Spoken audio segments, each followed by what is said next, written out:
Good morning, everybody. My name is Brian Cunningham. I'm the Director of Communications for Newcastle County Government. Thank you so much for being here. Very exciting day for us here for the return of the Christmas Witch. Yes, I am. Hope you all are excited as I am. Yes, a couple programming notes.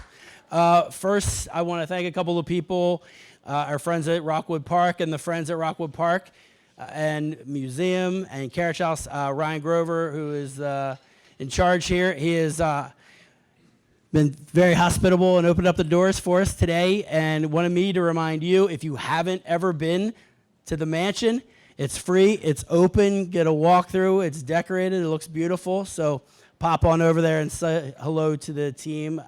Also want to thank Katie from Brandywine Prime, who's helped us out and kept the lights on for us and the doors open. So thank you very much to Katie, and also to our friends in the Public Safety Department, Public Works Department, for helping us set the tables up.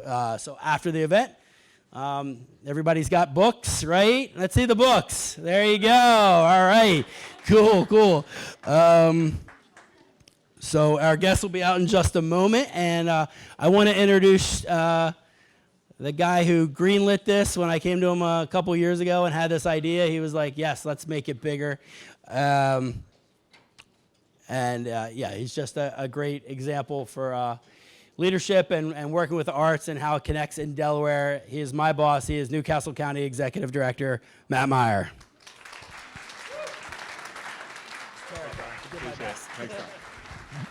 Thank you, Brian. Let's hear it for Brian Cunningham. He's the guy that made this whole thing possible.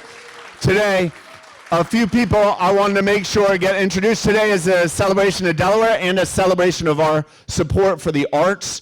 There are many individuals here who I know are very, very supportive of arts in our community. I wanted to highlight three in particular, actually 5 or 6. We have Senator Kyle Evans-Gay is here somewhere, Representative Medina Wilson-Anton, James Spadola is here, Councilman from the city of Wilmington, and Councilwoman Dee Durham is here. Thank you, not only for being here, but all of your support for the arts. I also wanted to highlight Mom and Dad are here. Dan Murphy's parents are here up front, as is Aubrey's dad, Dave Plaza, is somewhere here. What? And Mom is here as well. Bernadette, hi, good to see you. Thanks for being here. Wow, I'm really excited. This is a really cool opportunity for us. This morning I have the honor to welcome 2 very talented and very, very Delaware guests. They are authors, they are producers, they're directors, and they're actors. They've been creative partners since their paths crossed a few years ago at the Wilmington Drama League, which is just right down the street. Let's hear it for Wilmington Drama League. I took acting classes there, actually. It took me in a different direction, unfortunately. But the partnership of these 2 individuals and friendship bloomed. They ended up going to NYU together, to college together, and here we are, multiple shorts, television series, movies, and a Golden Globe nomination later.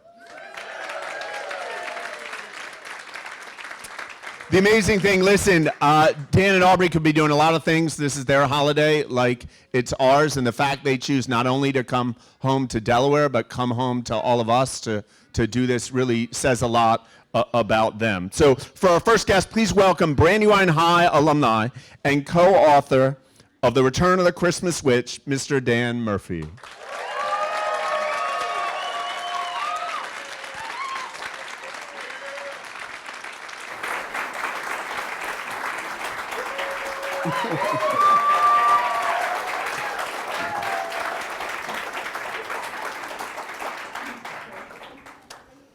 So our next guest, I think a few of you might know her name.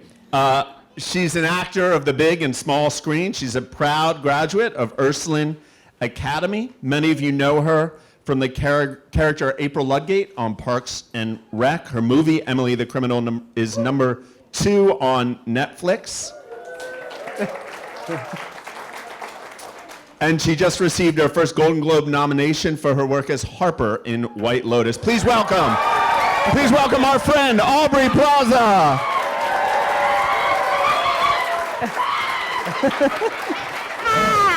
If you're a witch, scream!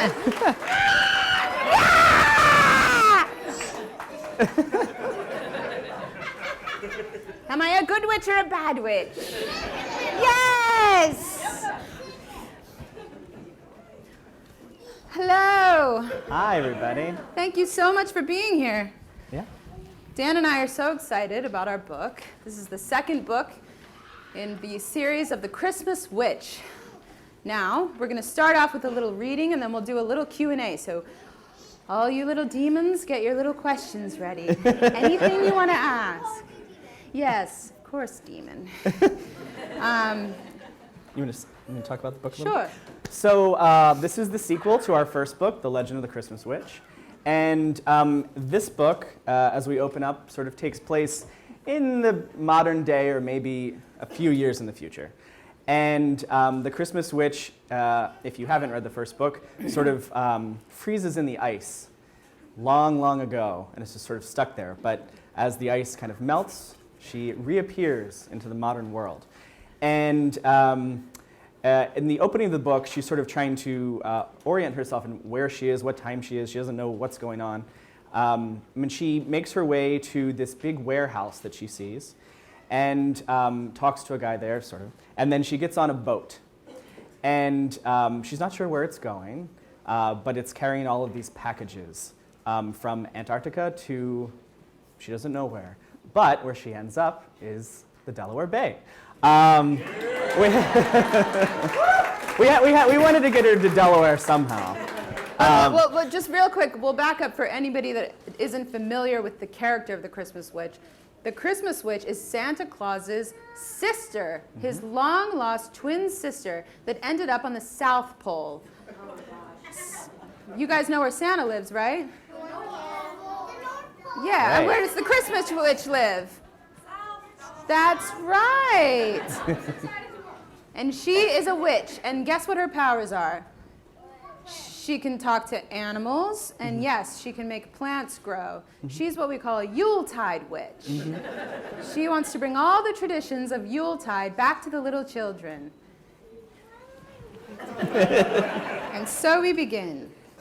Now, kids, you can follow along, and Murph will show Yeah. the pictures so you know where we are.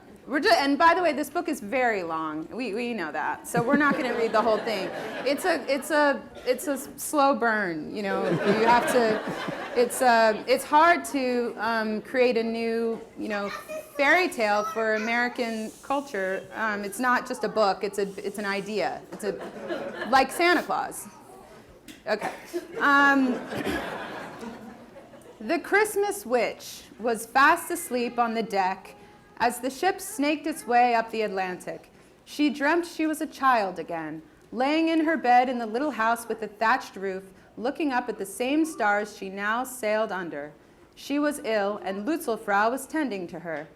From the hole in her floor, she watched the old woman empty a sack of mushrooms into her large pot on the fire.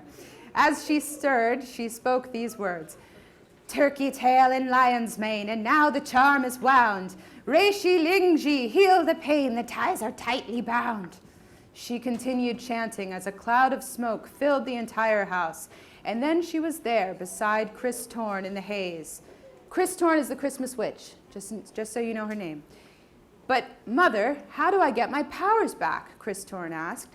"Shh, shh, you must rest now, my child," Lutzelfrau answered. "That will come in time. Here, eat this." And she offered her spoonful after spoonful of hot mushroom soup. When she awoke, the ship had docked in a port on the Delaware Bay. Woo! The Christmas Witch? How could she end up in Delaware, of all places? This is crazy. Down below, men and women unloaded box after box from the ship's hold.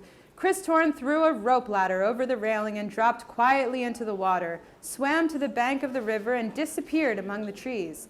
The night was dark, starless, and silent as she stumbled through the woods. The bare trees formed an eerie canopy overhead. No birds nestled in their branches. No squirrels or foxes or even mice stirred in the dry leaves at her feet.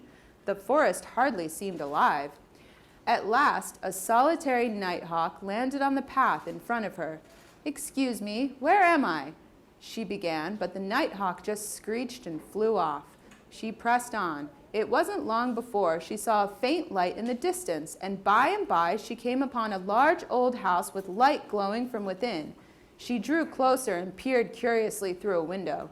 Inside, a family was having dinner, and it seemed that some kind of commotion was afoot.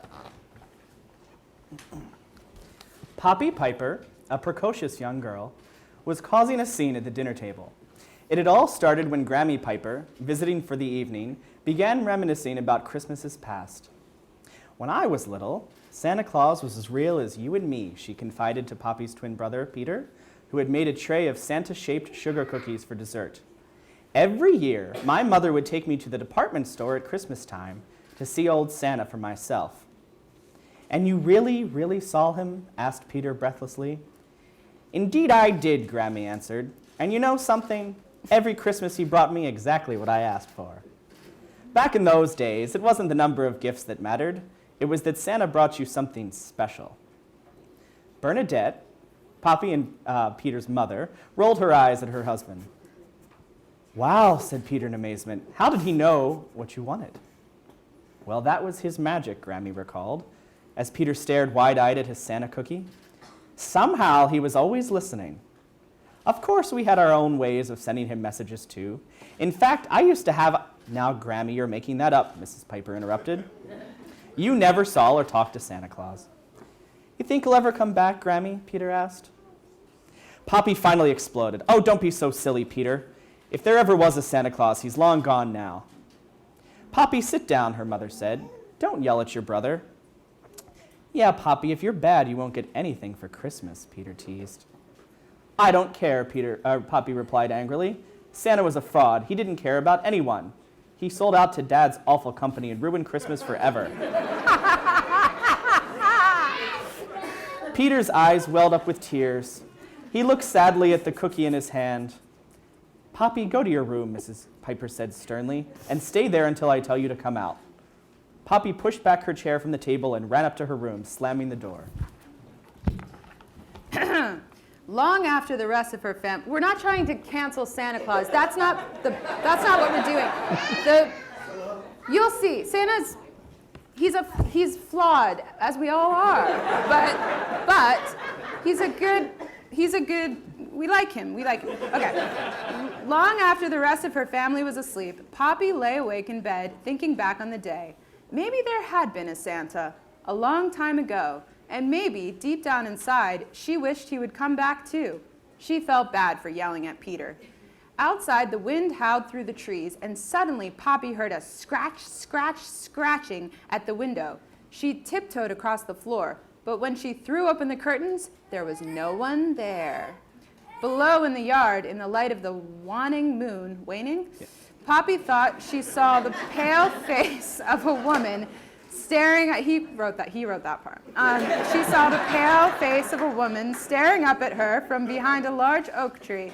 Frankie, the family collie, began barking down in the kitchen, and Poppy turned away from the window just for a second. When she turned back, the face was gone. Now we're going to skip ahead to what we call the climax of the story. Now, because it's very long, as I said. And so we're gonna you guys can all read this over the course of a couple weeks later. But you can. You're very smart. But now we find that the Christmas witch has joined forces with the little children in town, and they're trying to bring back Santa, and they haven't had any luck. But the Christmas witch gets an idea. She decides to brew a very large potion in the woods and create a fog that covers the entire town, because she thinks that if the fog covers the town, then nobody can deliver any packages for Christmas, and then Santa will be forced to show up. And guess what? He did.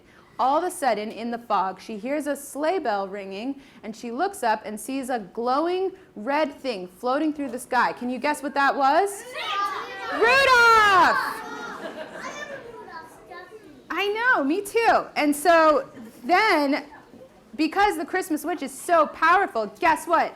She doesn't need a sleigh. She can jump on a reindeer and fly on the reindeer up into the sky. They call that barebacking. Or bear, what is it? I don't know. That's not, whatever. It's Riding bareback, sorry. On the reindeer. So Donner, okay, remember all the reindeer? Name reindeers. Dasher, Blitzen, Comet, Cupid. Guess which one? Guess which one the Christmas witch is friends with? He's Donner. Nice. Okay. So at this part of the story, the Christmas witch has jumped onto Donner, who's very old by now, and one of his antlers is broken, but he's still going strong. And she rides him up into the sky to confront her brother, Santa Claus, once and for all, and find out what's going on here.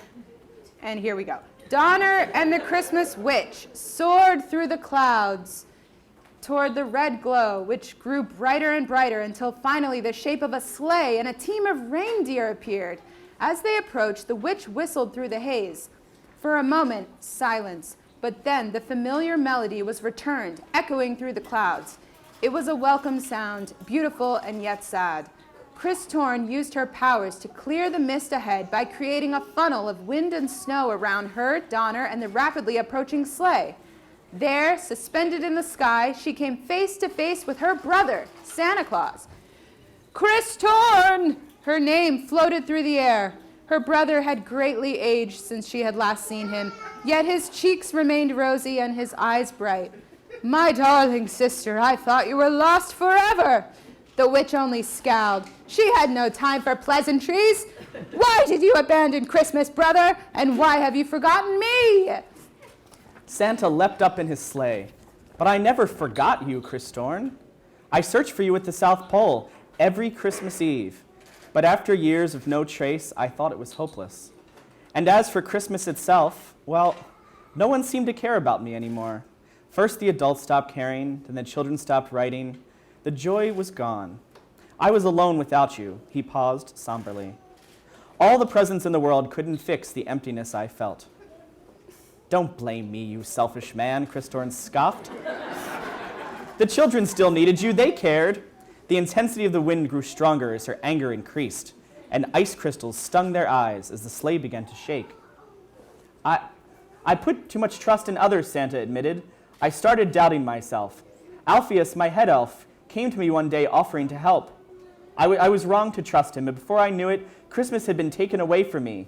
At first, it was almost a relief. But when his Kringle Corporation grew in power, I knew the grave mistake I had made. Oh, I'm so terribly sorry, he said with tears in his eyes. Chris Torn, can you forgive? But as he reached toward her with outstretched arms, he lost his balance and let go of the reins. Oh no! The reindeer startled and galloped in different directions, getting lost in the swirling funnel. Okay. No! Cried Donner in horror. At the same moment, Santa slipped and fell from his sleigh, tumbling through the air. Realizing she could lose her brother forever, Chris Torn urged Donner forward and reached out her hand, grabbing that of her brother's just in time. I have gone too far, she said. This was all a misunderstanding, and I am as guilty of that as anyone who ever persecuted me. The twisting winds intensified as she struggled to keep her hold on him. Hang on, Christopher, she cried. I will fix this. And she raised her other hand toward the sky, summoning forth all of her power to tame the wind and calm the storm. When Poppy got home, her house was in darkness. Her mother was still watching the news on the TV, eyes red from crying. When she saw Poppy, she reached out to hug her and gave her a kiss. He'll be home soon. Her father was lost in the fog. I know he will, sweetheart. I know he will too, Mom. Now go on up to your bed. Merry Christmas, Poppy. In her room, Poppy stared out of the window again, just as she had done that first night when she had seen the Christmas witch. The dense clouds parted, and for a moment, she thought she saw something that looked like a shooting star racing toward the full moon. Then it was gone. Poppy, Poppy, The young girl opened her eyes. Her room was filled with bright light, and standing over her bed was her father. "Dad," she said, leaping up to give him a big hug, and she remembered. It was Christmas morning. "Merry Christmas, Poppy. You'll never believe it. It snowed last night." And that's not all. Just then, from outside her window, Peter called up to them. "Dad, Poppy, come outside, hurry." Poppy hopped out of bed, and she and her father ran downstairs. The terrible fog had lifted, and in its place, a beautiful blanket of snow had covered the town, gleaming white in the morning sun. Not only that, but evergreen trees had sprung up overnight.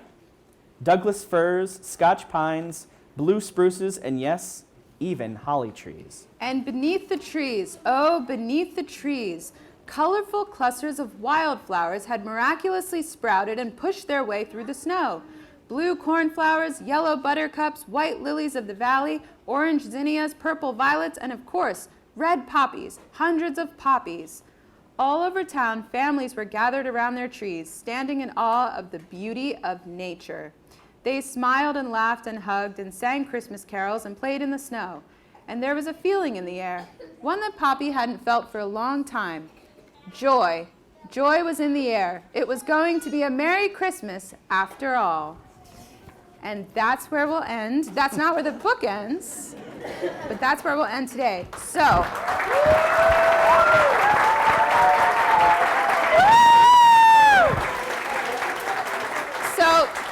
basically, the Christmas witch and her brother, they make up, they become friends, and they go up to the North Pole, and they decide they're going to take on the evil elves together.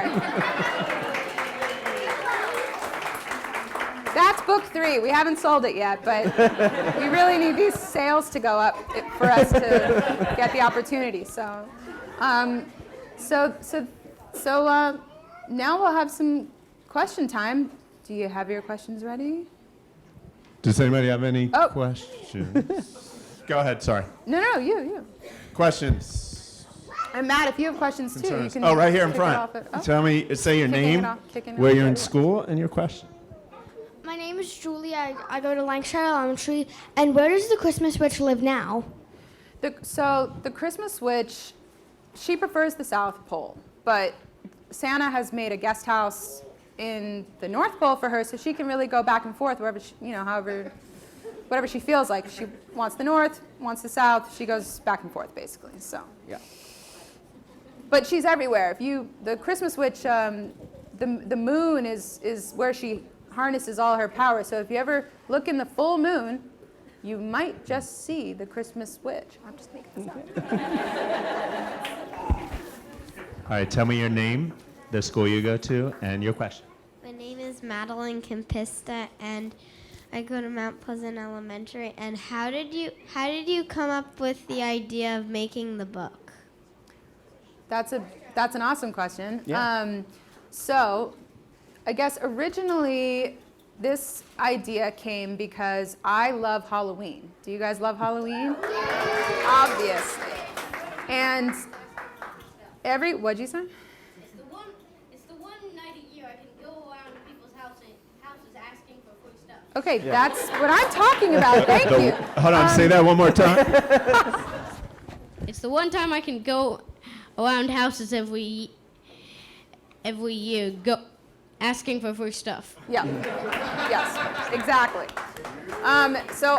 But for Halloween, every year, I like to dress up like a witch. And I love to do a whole thing at my house where I create like a little haunted front yard and all the kids come.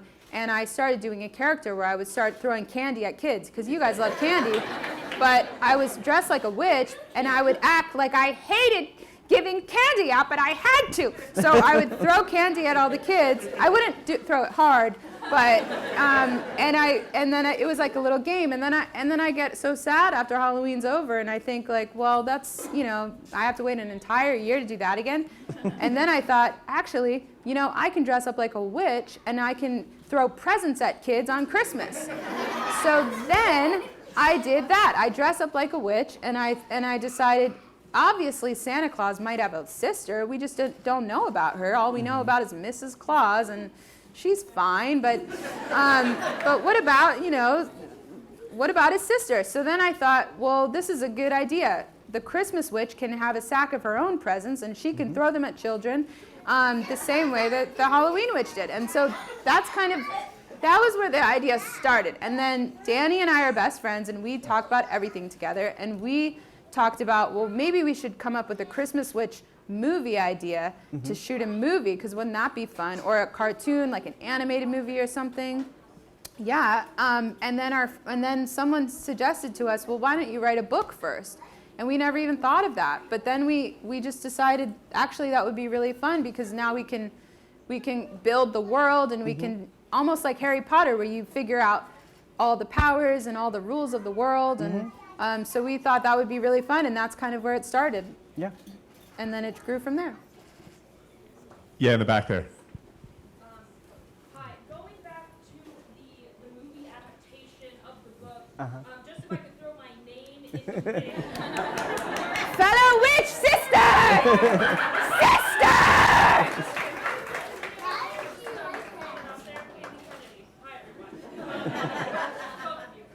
No, thanks. See you in hell, sister!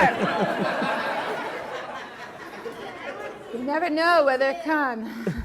You never know when a witch will show up.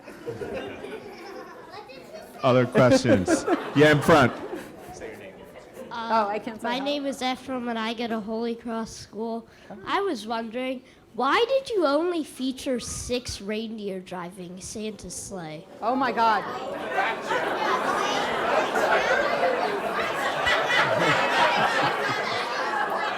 No, well, Whoa, whoa, whoa, whoa! Whoa! in our book, in the middle of the book, when we first meet Donner, he talks about how he's basically sort of been put out to pasture because he got old, and his antler had broken at some point, and Santa sort of felt like he was too old. The Christmas witch, when she gets her powers back, heals his antler so that he's able to fly again.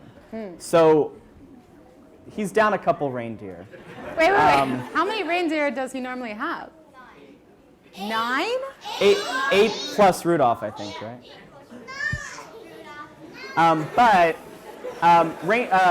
In the book, Santa hasn't actually flown for a while because this company has been delivering all the presents. So the team that he's working with here is, what he could throw together, I guess, at the last Okay, well, first of all, also, you haven't read this part of the book. The Christmas witch goes to the town Christmas fair. Yeah. And she finds Donner, and he's in a cage because, the fair people, they're crazy, these people. And they start, they put the animals on display, And so maybe some of the other ones, got lost in that kind of situation. We don't know. But good eye, good looking out. Yeah, go ahead. Yep. Sure. Are there any well-known Delaware landmarks or Delaware features that come up in the book that we can look forward to? That's a very good question. In fact, we open the book here with a little map. And as you can see, we got Wilmington up here. The North Pole is very close by. Can't forget Jersey. We've got Jersey. What other ones? Basically, the Delaware River goes right from the Pennsylvania border down to the South Pole, I guess. The Delaware Bay and. Yeah, our illustrator, who's a woman named Julia Iredale, is very amazingly talented woman who's from Vancouver. So she's not familiar with Delaware. And we told her we had put a map in the first book, and we wanted to put a map in the second book, but to sort of feature Delaware. And we had sort of sketched out the region, and then she put a lot of features that I said people in Delaware will laugh at this if they think like, she put a lot of office buildings in like Salem, New Jersey. I don't know, it was just like, she wasn't really, and so I sort of said, well, this is more like, fields and forests and stuff. So some of this is sort of drawn to some kind of realistic. So this situation. picture right here is Battery Park, right? This was inspired by Battery That Park. was inspired by Battery So Park, if you can see, and we had to tell her, she put a lot of greenery and stuff that isn't. In Battery And Park, if yeah. you would know. She was trying to put a lot of trees. She was trying to put trees that don't exist there, and then also, some of the architecture is inspired by different neighborhoods. And in fact, this was Arden, right? We talked Oh, about. yeah. We gave her some Arden references, and it's kind of a witchy neighborhood over there, and there's really cool. I mean, no, I love it there. I go there every Halloween, but what? Yeah. Yes, definitely. You don't know about Arden? All the witches live in Arden, but they have cool architecture in Delaware Yeah. too. So we tried to school this Canadian illustrator on certain Delaware things because it's and then the marshes, Yeah. She ends up in the marsh, So when we do the movie, it'll be very accurate to Delaware. Don't worry about that. And then we have little names like her best friend in the first book, which is called The Legend of the Christmas Witch. She meets a penguin, and guess what his name is? Ellesmere. So we have lots of little things in there just for you guys. Thank you for your question. Ellesmere the penguin. I'm going to use that. Oh. Any other questions? Yeah, go ahead. How's it going? Andy Marano, Troop 99 with Dan. Got Eric Hastings here as well. Eric, what's up? Just wanted to ask about your origin story of your collaboration as a creative duo and give us some of the juicy deets there. Okay. Yeah. I know we've told this story a couple times, but Aubrey and I first crossed paths at the Wilmington Drama League because I one summer was directing a one-act there. Aubrey had done a lot of shows there, and I was casting a play where there was really only one person that could play the part. It was a teacher, and Aubrey had auditioned, and I was like, great, I'll take Aubrey from. So we didn't actually talk, but I she had auditioned for auditioned. Danny the first time And I so met I was like, perfect, great, Aubrey. And then Aubrey called me a couple weeks later and said, I can't do your play. I have to go to Los Angeles to do a college program. So we didn't get to really meet doing the play that summer. No, but we were enemies then. We were enemies. We started off as enemies. But then the first week of college, Aubrey found me and said, we have got to stick together. Delaware people always have to stick together, especially when you're in New York, or they'll eat you alive. So that's what we did. Day one at freshman orientation, we went together, and then we've been inseparable ever since. In fact, now we have a production company together called Evil Hag Productions, where we're going to make all kinds of things. We have a cartoon that is all episodes streaming on Hulu, available, called Little Demon, also set in Delaware. Yeah. And if you notice, our little Evil Hag logo has a tiny little drawing of Delaware, a little outline of Delaware, because we want to keep making things here, and but that's it. Yeah. Okay. Yeah. Will there be my name is Caitlin Bruce, and I go to Mount Pleasant Elementary. And will there be a third Christmas Witch book? We hope so. We already have the ideas. Like I said before, it's going to be the Christmas Witch joining forces with Santa to fight the evil elves that are trying to corporatize. Is that a word? All they care about is quantity over quality. These elves, they have a big corporation called Kringle, with big shipping centers all over the world, and all they care about is just doling out packages, deliveries and packages, and we have to stop them because they're ruining Christmas forever. So the third book will go into that, but it's in the works. Yeah, we purposefully left at the very end of this book. It kind of ends on a cliffhanger. Big cliffhanger. Because we felt like we need a third book to sort of close out the story, or at least wrap up this part of the story. So yes, we do hope to do a third book. Yes. Thank you for your enthusiasm. Oh, right here. What are you gonna name the next book?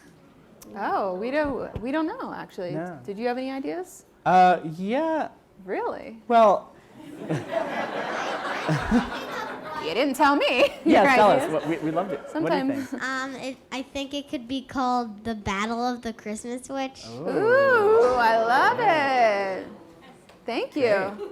Write that one keep down. that in mind. Some royalty may need to be paid. Yeah. No, that's cool. I love it.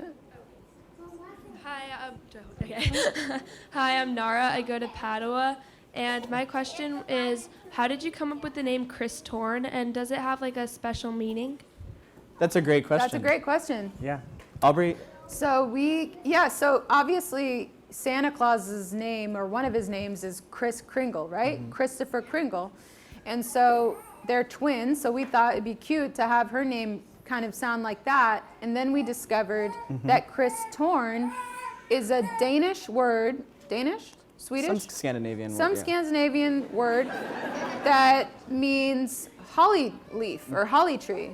And in the first book, you see that she grows a holly berry. Is it a holly berry tree? Bush. It was A like holly a bush. Sorry, she grows a holly bush with her powers, and she holds holly, branches, and she's got holly in her hair, and so it was just very Christmassy, and it was perfect because Chris Torn sounds kind of witchy, right? So so that's where that came from. Yeah. It was just it came to me in a dream, really. Yeah. Like everything does. Everything. I have a question.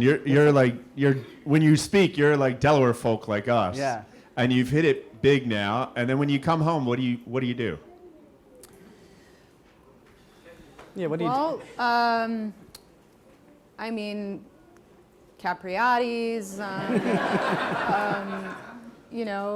Dead Presidents. Got to go to Dead Presidents. I stopped by there last night. I met my friend Neil there.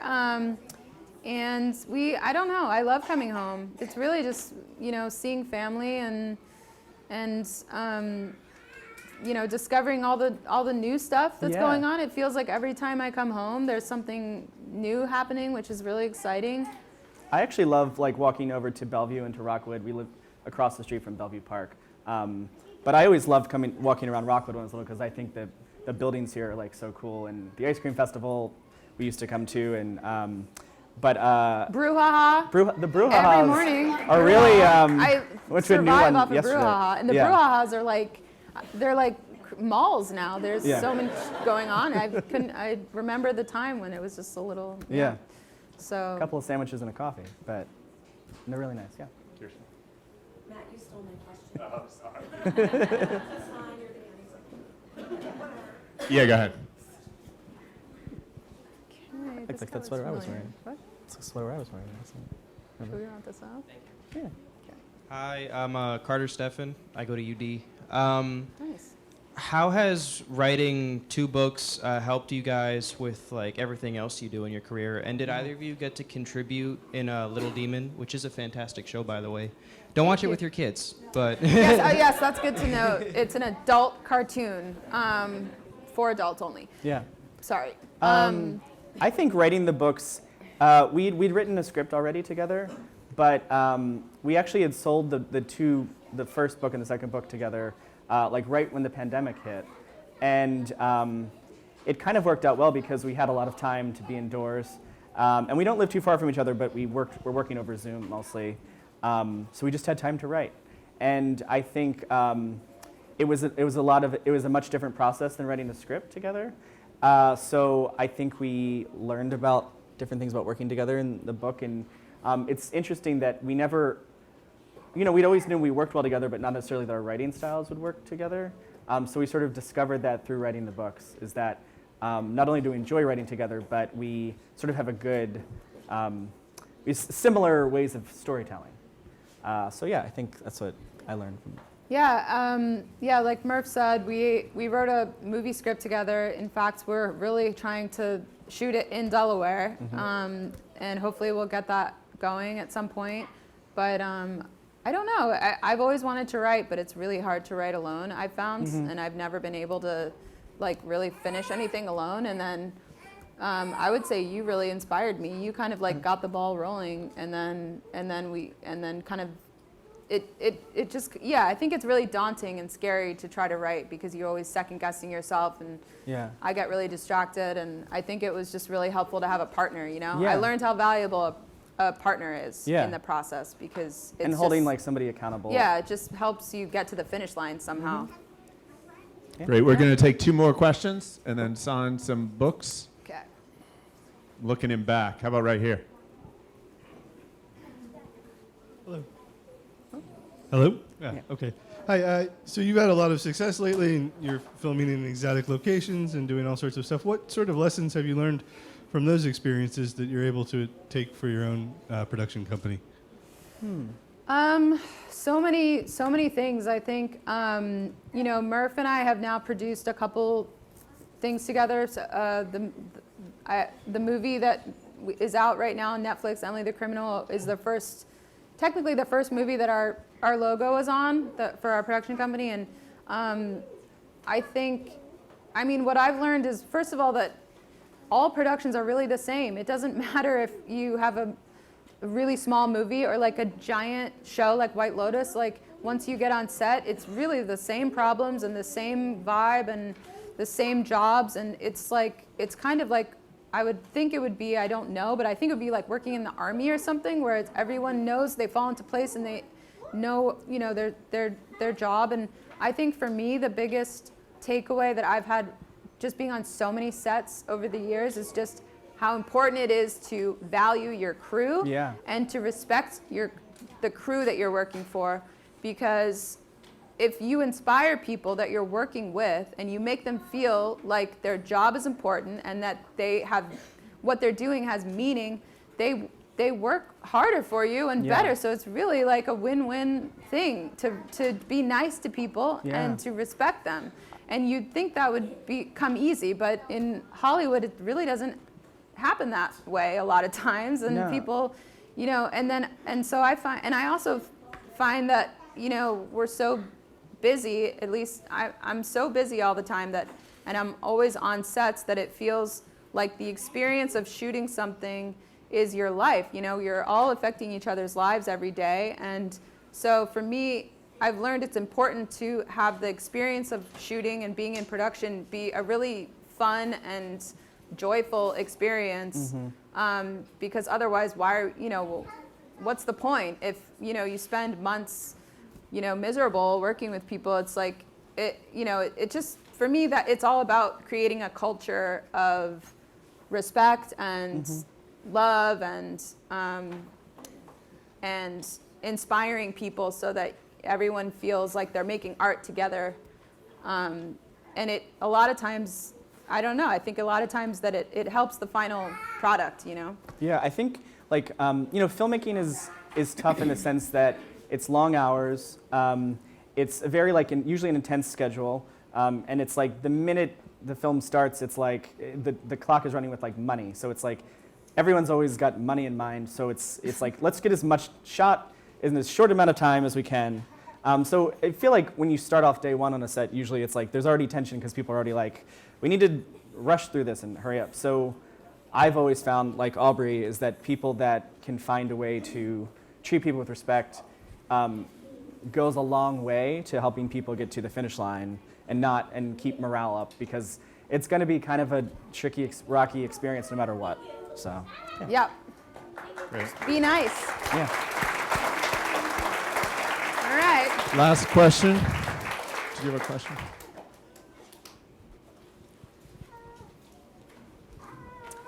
Hi, I'm Hi. Meg Rogers. I teach at Tally Middle School. All right. I was just wondering if you intend for the Christmas Witch film to be animated or like live action. I didn't know if that was. Well, we don't know yet.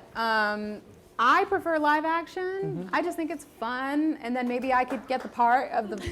I already have the hair at this point, but I like live action. I like things that feel tangible, but we don't know. We're just. Yeah, I think we wrote it with the idea that we'd like to do live action, but it would lend itself really well to animation too. So I think we're sort of like open, We're open, and there's many things we could do. We could do an animated cartoon series. We could do a live-action movie. We could have it a theme park in Delaware, an amusement, the Christmas Witch world.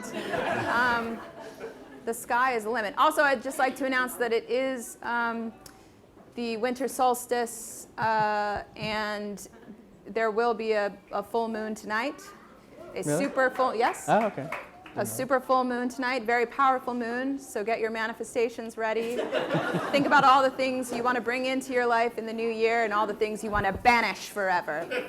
People, things, that kind of thing. So just want to put that in the back of your mind.